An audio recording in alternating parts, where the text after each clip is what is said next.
Hello everyone, my name is Arjun, and I am 27 years old.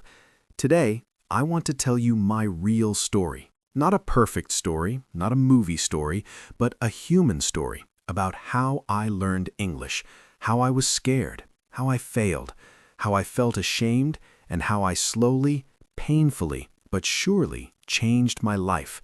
And if you are watching this video right now and you feel stuck, frustrated, angry at yourself, or tired of trying again and again, please listen to me till the end, because if someone like me can do this, then you can too.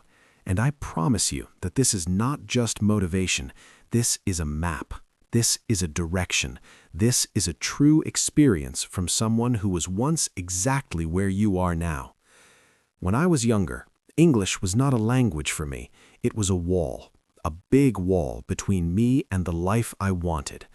I grew up studying English in school. I passed exams, I memorized grammar rules, I wrote essays, but inside my heart, I knew the truth. I could not speak. And every time someone spoke English near me, my body reacted with fear, my heart beat faster, my mind went blank, and I felt small. I felt less intelligent. I felt like I did not belong. And the worst part was not that I didn't know English. The worst part was the embarrassment, the shame, the feeling that people were judging me, laughing at me, or thinking I was stupid, even when they were not. I had a dream, a very clear dream.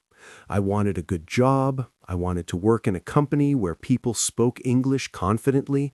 I wanted to travel. I wanted to sit in meetings and share my ideas. I wanted to talk to people from different countries without fear. I wanted to walk into a room and feel confident, not silent, not invisible. And I wanted my parents to feel proud when they talked about me. But this dream felt very far away, because every time I imagined myself in that life, English was standing there like a gatekeeper saying, "You cannot enter." One day, that fear became real when I went for a job interview.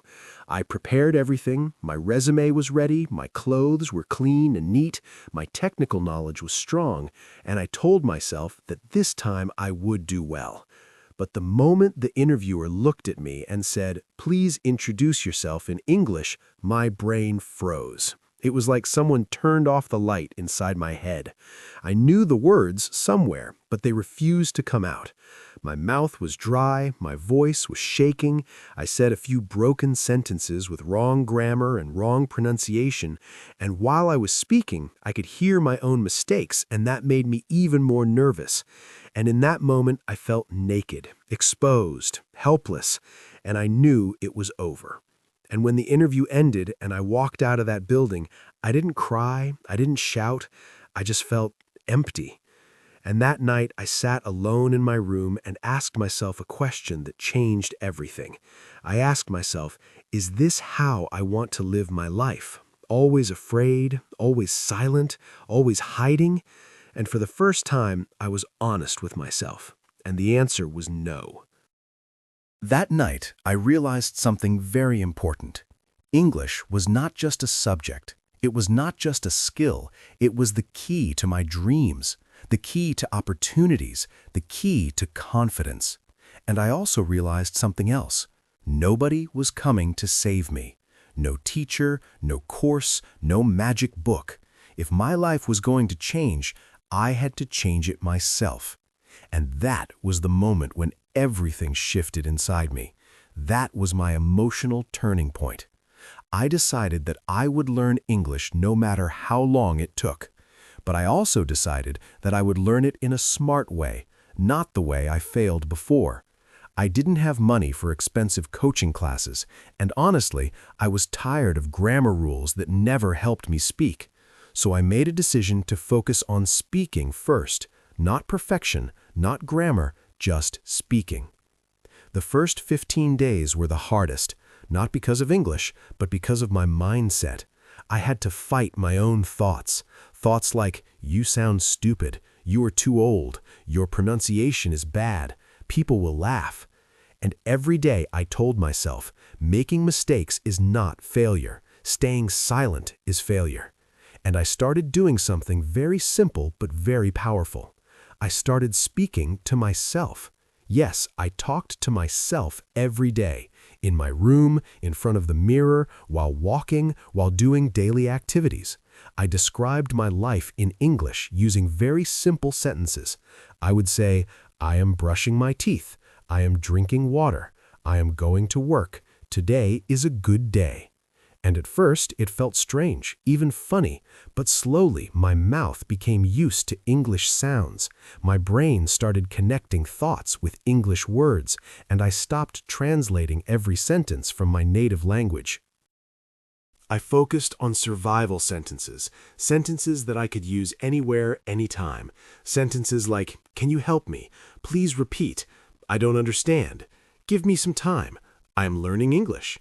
And these sentences gave me confidence because even with limited English, I could communicate. And then I used the question and answer method. I asked myself simple questions and answered them out loud. What did you do today? I woke up early. I went to work. I studied English. I slept late.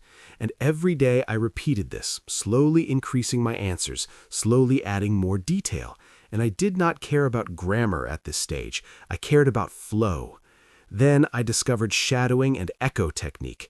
I listened to short English videos, very short, 1 or 2 minutes, and I listened to one sentence, paused the video, and repeated it exactly like the speaker. The same rhythm, the same emotion, the same speed, even if I didn't understand every word.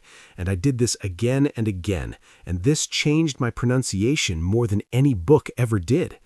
I learned vocabulary through stories, not lists.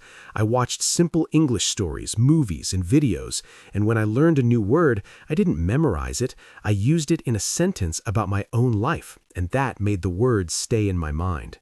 I also trained myself to think in English, and this was very difficult at first, but I started small. When I saw something, I named it in English in my head.